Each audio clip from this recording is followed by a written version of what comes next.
Napolo ka 10,000, 100,000. Ang sikat na rin mga haod na karon sa Manila, kadto mga drug lord na. Kadto mga convicted drug lord o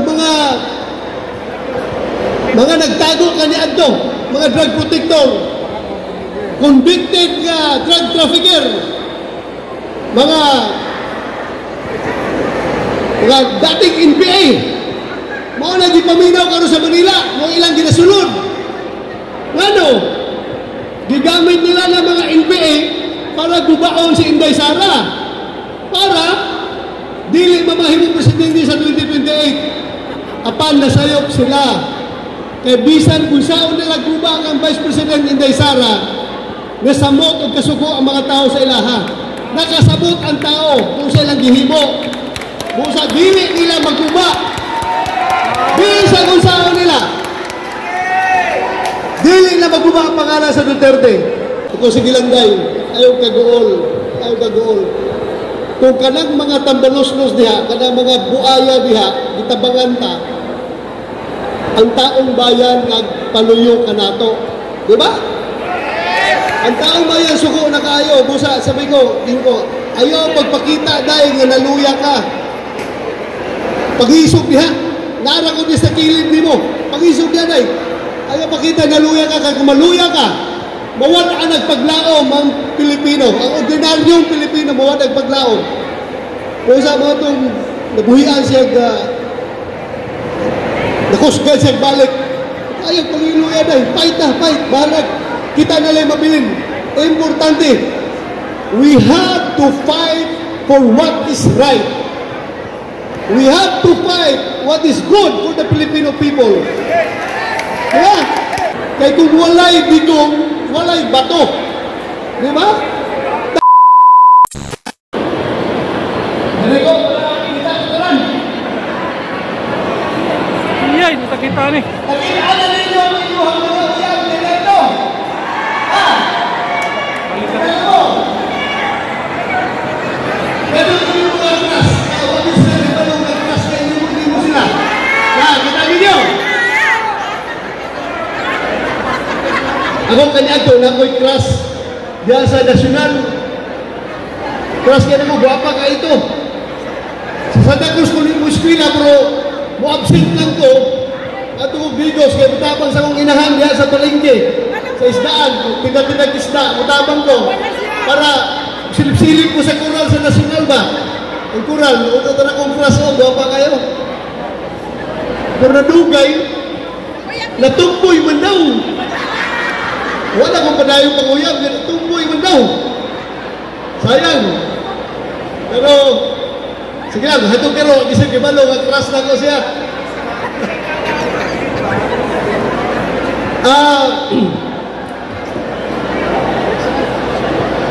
Pasensya na mo, na-late ko gamay. Sunti sila, launa daw, magsugod ng programa. O lagi, dagha pa mong katinantod, pero sige lang, pag sulti sa ko, nga, imbitado daw ko, dire sa inyo ang ano na yung coming.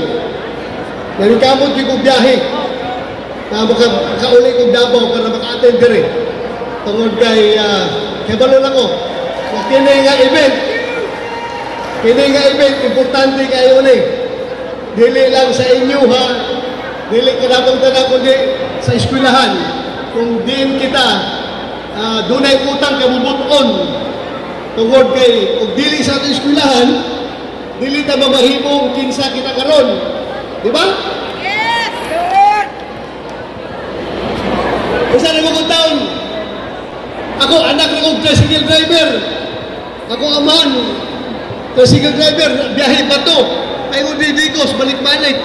Ako inanas palengke, baliyag isda. Pero tungod kay, maayo pagka-train nato sa eskwelahan, naabotag, maayong kaugmaon. So, isa ba nagtoong mahiwa kong Chief PNP? Isa nagtoong mahiwa kong senador karon. Di ba? Power kayo, power. Kinatalan. Ayaw di mag-surrender sa pag-alaga sa inyong mga anak. Kaya wag mong hibalo. Ugma damlag. kana inyong mga anak nga mahimo ng successful nga mga tao sa Pilipinas. Ayaw yun yung undangi pag matutuog yung anak. Kaya mo kibalo lagi. Usay kagmaon nila.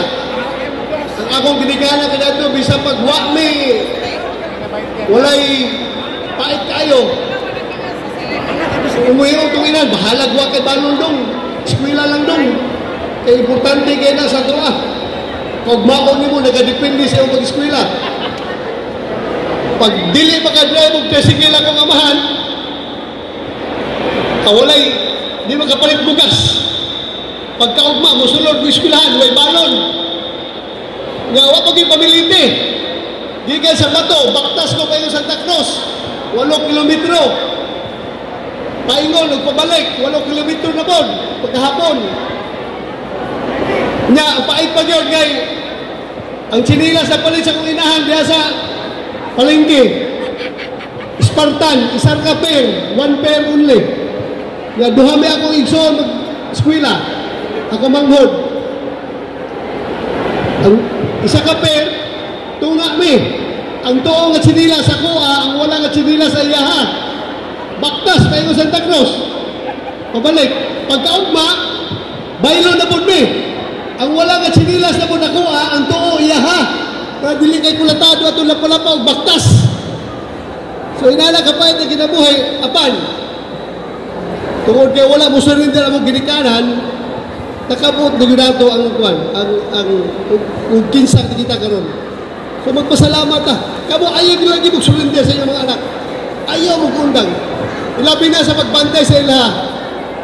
Na dili yun sila mo gamit og illegal nga droga. Bantayan yun ninyo na. Maugina itong mora ito ikabili sa itong mga anak. Ang atong mga anak wala yun mo gamit og illegal nga droga. As your chairman of the Senate Committee on Public Order and Dangerous Drugs, kanang laban sa illegal nga droga, ako ang ginang personal ginagawa na advokasya.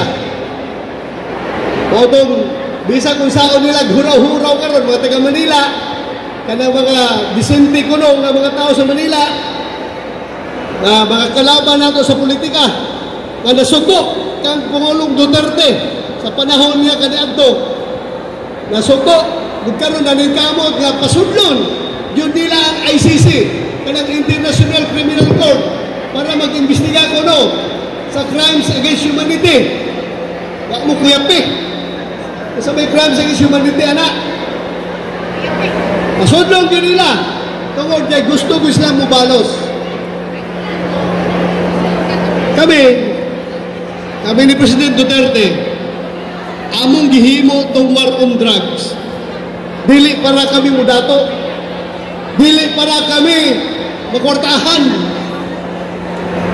Gihimo na mo to para masalba atong mga kabatan-unan gikan sa illegal nga droga. Bahala na kung sa mo. Sukla na to na sila. Dili na padaog-daog. Dili po pwede nga karon ang sikat karon mga hawd na karon sa Manila kadto mga drug lord na kadto mga convicted drug lord o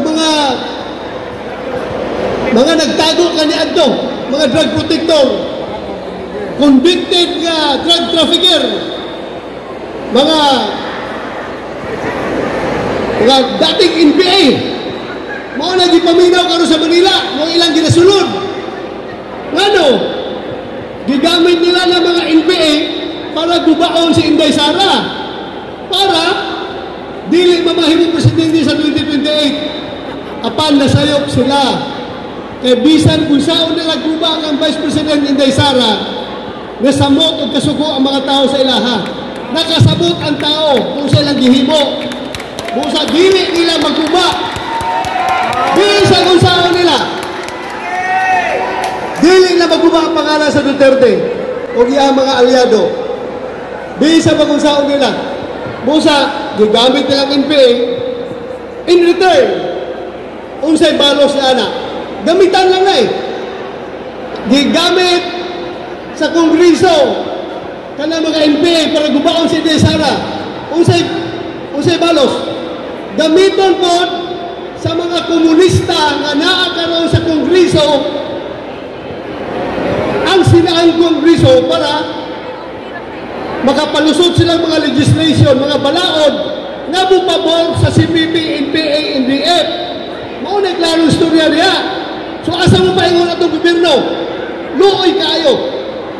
Gamitan man, gamitan. Sige, gamiton ta mo. Gubaas Inday Sara. May po ito mga komunista.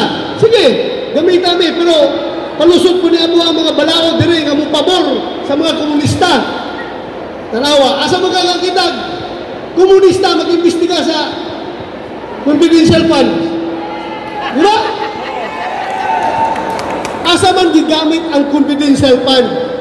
Gigamit na laban pag-edukar sa mga kabataan para di mo adto sa NPA.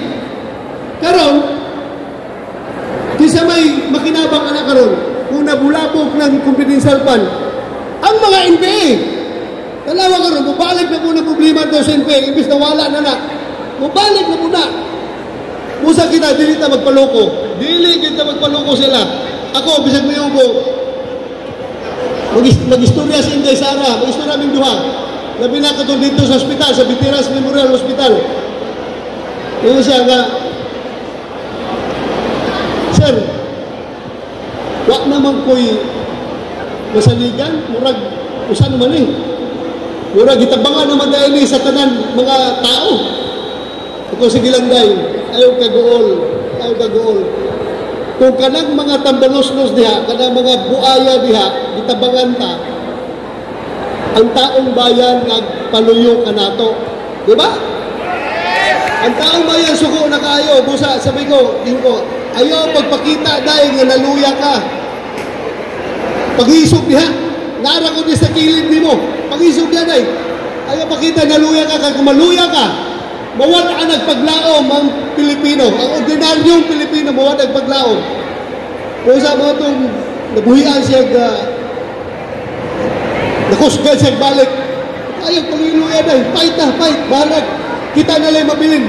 Importante, we have to fight for what is right. We have to fight what is good for the Filipino people. Diba? Hindi lang, tagaan lang mo project sa mga liderato sa Kongreso, mabaligtad na dayon mo. Bahala mga guba ang magguba ang ihang personalidad. Bahala nagbawala akong prinsipyo. Bahala na nagbawala ang ilahang kwan. Ilang pagkatao, basta naalala, perminti, madawat kakayuhan. Pagdili ko, ano ako, prangkahan na mo. Wala mo ko ilain. Kamu na ba akong kasumbungan? Kamu yung mga silingan ako. Wala nang sumbong na ko ninyo. Kabalo mo, wala ko'y pakialam kung dili ko makadaog karong sunod nga tuig nga eleksyon. Bahala na kung di ko makadaog tungod sa isyu nila. Nga ano daw lagi nga nagloyal ko sa Duterte. Bahala na di ko makadaog. Basta ang importante sa kuha, atong gibarugan. Kita mga Pilipino, importante kayo sa tuwa ka ng values sa utang loob, utang kabubuton. Diba? Kaya kung walay bigong, walay bato. Diba? Tako kayo utang kabubuton sa ilaha. Kung sa di kinakubiyaan ng mga Duterte, bahala na ko sa betabo. Tungod kay naata diha na ituyo ang Ginoo nga gibutang kanya sa Senado para ipaglaban kung siya dapat ipaglaban nga maayo. Dili dito magpadala sa dito magpahangol sa kwarta. Kada mga nanghangol sa kwarta mawat ang prinsipyo. Ang mga nanghangol sa kwarta mahimong oportunista. Musa unta kitang mga taga Davao del Sur, kita mga Bisaya, unta magkahiusa ta, dili ta magpadala sa ilahang mga propaganda nga dili mao.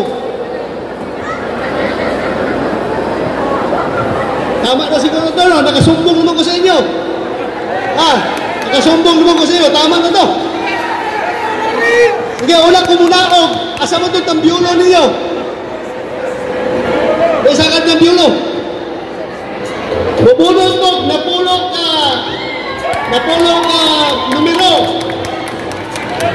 Kada mabulong tamo, 10,000 pesos.